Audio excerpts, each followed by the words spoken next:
Hey, what's up guys? Justin from Out of the Basement here to do another Star Wars The Black Series 6-inch action figure review. I actually found a whole case of this new archive wave at Walmart, and I decided to pick up an additional 501st Trooper for myself. I actually do have that Entertainment Earth exclusive Order 66 pack, and you know, it's 501st Trooper. Of course I'll take another one for the Army. This is on the old clone body, so you all already know how I feel about that, but I still think these clones, the theatrical ones, have a really good shelf presence, so I had no problem picking it up. So this is the archive packaging that we have all seen for a while. We have the Black Series logo up here. It says archive on the side. We have that 50th anniversary of Lucasfilm logo on the top left. It does say 501st Legion Clone Trooper. And on the back we have like a little timeline of Lucasfilm, a nice profile image of the trooper, and there is a read up if you'd like to read it. Go ahead and pause it there. And for accessories, this clone trooper comes with the DC-15 carbine blaster that we have seen tons and tons of times, just like the original Order 66 pack with the exception of the Coruscant Guard, which actually came with the DC-15. This is the carbine variant of the DC-15 that the other ones came with, and this one is no different. Great sculpted detail. However, it is cast in the gray plastic. I almost always prefer my blasters to be cast in just straight up black plastic instead of this sparkly gray. Alright, here is the 501st Clone Trooper out of the packaging onto the rotating base, and of course this guy just looks incredible. It's a clone trooper, it's a theatrical live action clone trooper. It is one of the clone troopers from that Order 66 pack. What a fantastic idea to put this guy in the archive line. We will be making that comparison to the original 501st clone from that 4-pack, but first impressions, yeah, it's just another 501st clone, and it's a great army builder. I am satisfied with it because I knew exactly what I was getting, as will all of you. Let's take a closer look. Coming in to take a closer look at detail, let's start off with that helmet. Let's check out these paint apps. There appears to be this like muddy, grassy, like dark green, kind of brownish weathering on this guy, some paint detail, and the black line looks good. There is a little bit of white space between the visor and the black line. Maybe not as much space as the previous one. I don't know if this is just my copy here. Looks like the black line could have gone a little bit lower than what it is, but not that bad, not that bad. And yeah, they continue that weathering effect all around. There's some nice gray, blue, and like I said, this grassy, greenish, muddish, brownish color. Some nice blue lines on the breathing apparatus, and there is just a nice bit of battle damage weathering effects all over this guy, including the shoulder pads, the shoulder armor, all the way down to the arms. And I like how it's pretty evenly spread as we get down to the legs here. I know there's quite a bit on the legs as there was in the original release. Really cleanly applied blue stripes, and one of the best things is that the damage does continue on the back of the figure. Now this is a much needed comparison. On the left over here we have the new archive, and over here on the right we have the original from the Order 66 pack. And they do absolutely look pretty similar, but you kind of know what I mean when I say the black line has a little bit more space between it on the one on the left here, the archive, compared to the original. But man, like, this paint is pretty similar. You could actually tell some differences up here. It almost looks to be a bit more weathered on this one, or at least a bit more green. There might actually be a little bit more detail with the paint, and this one appears to just be a little smudged compared to the more fine detail. If I can get that to show up on, ooh, that's a good shot. This might be, you know, the paint application process is different than, you know, what it was years ago. I think this is just a little bit more smudgier, and this is just a little bit more fine, but I still think overall it's like the same application. I would be interested in seeing different figures from each of these, like if I had 2 of the original and 2 of the archive. But it almost appears that there's a little more paint on the new archive. That's pretty cool. What do you guys think about that? This is overall probably more paint, but it's more of like the smudgy effect, the smeared effect. This one is more so like fine.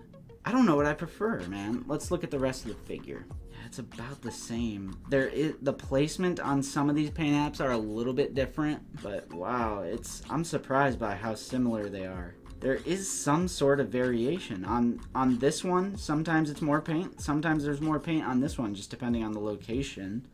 It's so similar. I feel like maybe this one has the old one has a little bit more on the legs. Which one looks better, guys? Order 66 pack or archive? Let me know in the comments down below. All right, it's time for that articulation, and it is true that the articulation on this old clone body, like oof, just oof.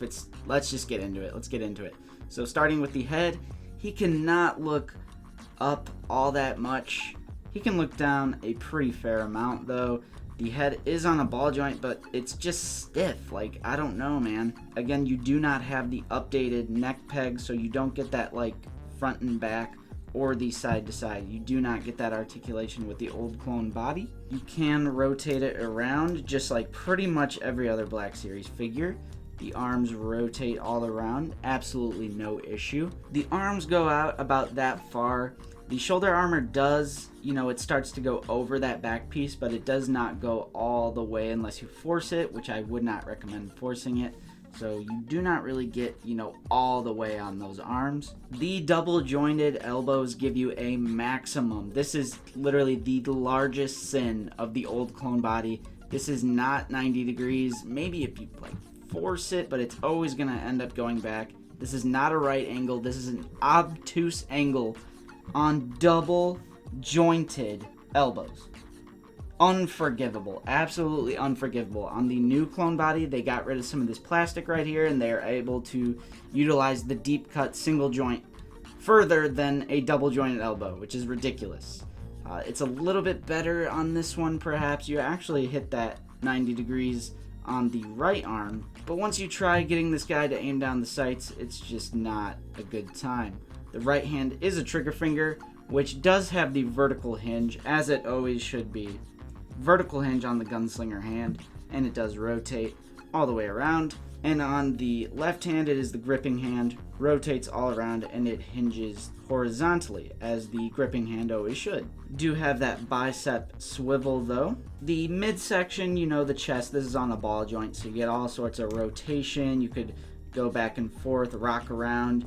You can go back, let me straighten out the arms, you can go back about that far, you can crunch forward, not really all that much at all, honestly. The legs, you can kick out about that far, you can kick back about that far before you have to rotate the thigh, and speaking of rotating the thigh, there is thigh rotation. Double jointed knees that work perfectly, and yes, the knee pad goes with the knee. That's a great thing about the old clone body. At least they have the knee pad going on the knee to protect the knee, because it's a knee pad. The feet go about that far down, that far high, and you do have some nice ankle pivot. And just to demonstrate, how much we absolutely hate the old clone body, it is just impossible to get these guys holding their blasters in like a natural pose, because you do not have those butterfly joints that the new clone body has. I don't know, you just can't get it up to his head. The vertical hinge helps a little bit, but both of these arms not being able to utilize those double elbows, it just sucks for trying to get them to hold their blasters in like a natural pose, at least in like a shooting stance. They can, if you set it down, you could have them holding it, and I mean, it looks normal at just a, standing at the ready pose, but any kind of dynamic posing, it's super hard. I know it's possible, but it's very, very difficult. That is why we at Out of the Basement always love those butterfly joints. Butterfly joints save figures. Let's make some comparisons.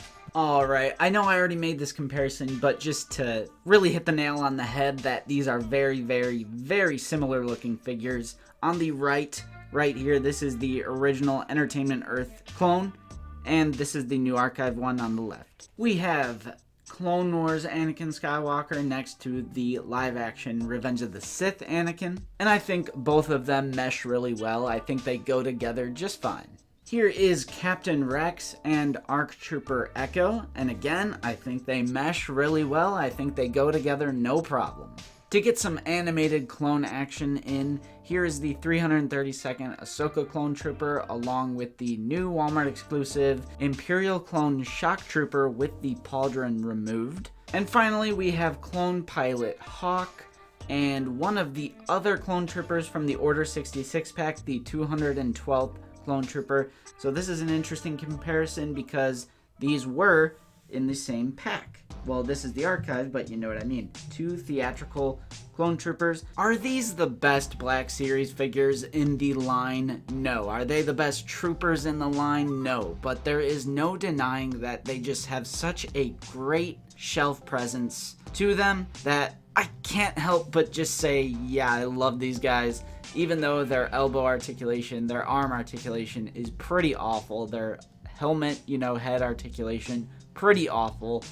The new clone body has such better articulation. You can get much more natural poses out of them, but at the cost of the animated look. It's all a matter of what you prefer. If you prefer the theatrical clones, then hey, these are going to be for you. If you find them in the store, yes, I would definitely pick them up. I think it's a great army builder. I think they are enhanced by some nice John Walker customs for sure. But I realize, not everyone has that, so you're just going to be stuck with the DC-15 carbine if you pick up a few of these archive figures. But I have no doubt that a lot of you have amassed a nice Black Series armory, and you can give them the regular DC-15 blaster rifle, or any of the other clone weapons, DC-17. It's great for a Revenge of the Sith display. I also think they just mesh well with the other clones, such as Captain Rex and the ARC Trooper Echo or the Clone Pilot Hawk. So I think these fit right into the 501st because after all, they are the actual 501st troopers that we see in the film. With all that being said, yeah, of course, I like these figures. They look good. There is some nice weathering detail on them. I like that they're battle damaged. I like that the blue is cleanly applied to them.